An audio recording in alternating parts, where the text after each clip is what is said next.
Alors comme on peut remarquer, c'est un art qui nécessite une très très grande mobilité et surtout une énorme souplesse, d'où le gros travail qui est fait sur la mobilité.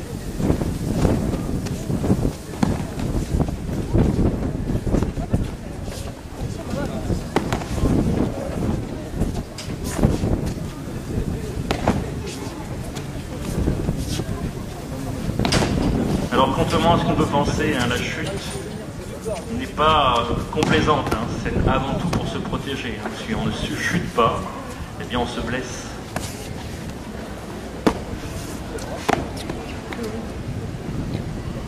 Et l'immobilisation est du même tonneau.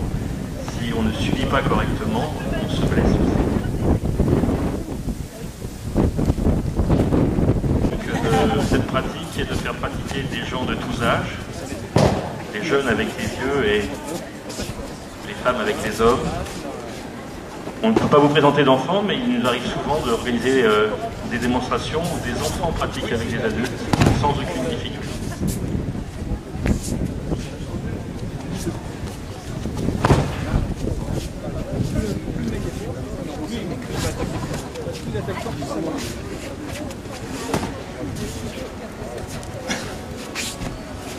Alors, comme vous pouvez le remarquer, il y a énormément de gestes qui sont basés sur des coupes.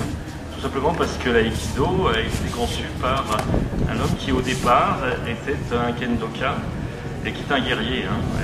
En fait, au départ, on a des armes au bout de la main et au fur et à mesure, ayant évolué, Morihei Ueshiba a décidé de se débarrasser de ses armes pour entrer dans une logique de non-violence.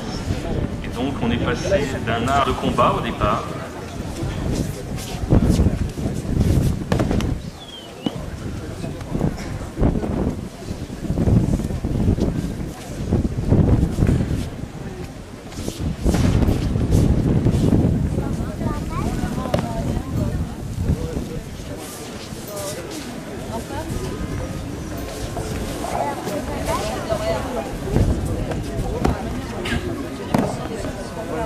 Alors qu'on peut le remarquer, les immobilisations se font essentiellement sur les articulations, prise au poignet, contrôle du cou et portée sur le coude. D'où la nécessité pour celui qui fait la technique comme pour celui qui l'a subi d'être en complicité au bout d'un moment. Au bout d'un moment, si on n'a pas compris que la technique est finie et que c'est pas la peine de résister, on se met en danger. Alors c'est aux deux de savoir jusqu'où il faut aller. Alors il y a un rapport extrêmement fort à ce niveau-là. On n'est plus dans l'affrontement, on est dans la complicité. Au départ, l'affrontement, et à partir de maintenant, là, ici, on est dans la protection de l'un comme de l'autre, aussi bien celui qui fait la technique que celui qui la suit.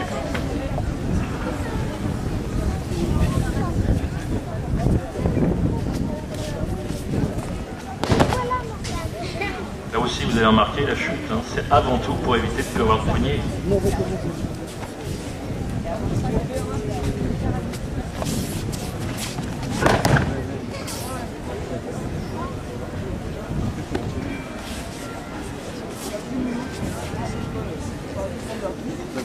Allez!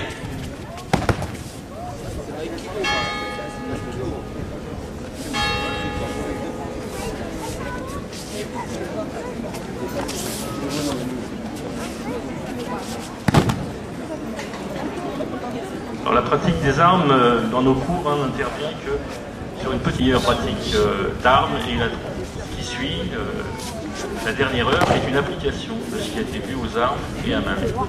Alors ici, l'intérêt c'est que vous avez un ancien qui pratique avec un débutant.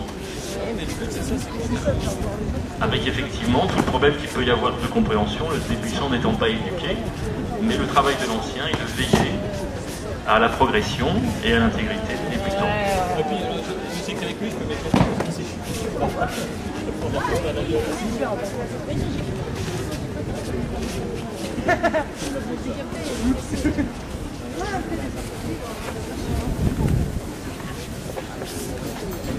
Alors débutants de tous âges, Jean-Claude débute, Jean-Claude débute, mais on voit qu'il n'est pas tout jeune, pas de problème, on l'a pris.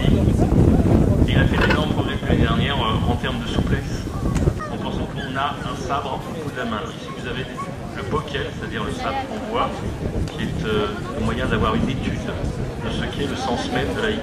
Donc on vous présente le salut. Et donc on travaille énormément aussi tout ce qui touche les katas du sabre en bois. Pour y retrouver des applications à main nue.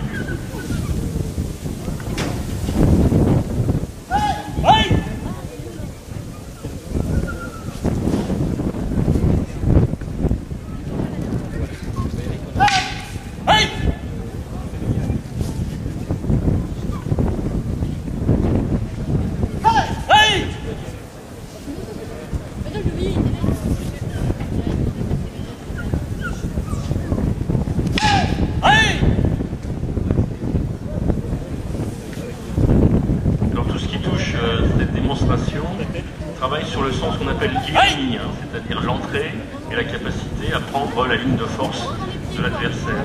L'aïkido, c'est prendre l'énergie de l'adversaire, au départ pour anéantir sa violence, et ensuite pour rentrer en contact avec lui et aller ailleurs, c'est-à-dire, comme c'est le cas ici, échapper à la violence. Donc il ne s'agit pas vraiment d'un art de défense, c'est un art qui vise à faire rencontrer des gens qui au départ sont dans le conflit pour les faire aborder autre chose. Donc il y a un état d'esprit. Donc cet art est aussi éducatif, c'est pour ça que les enfants nous viennent bien souvent et qu'on essaye de leur faire comprendre tout ça.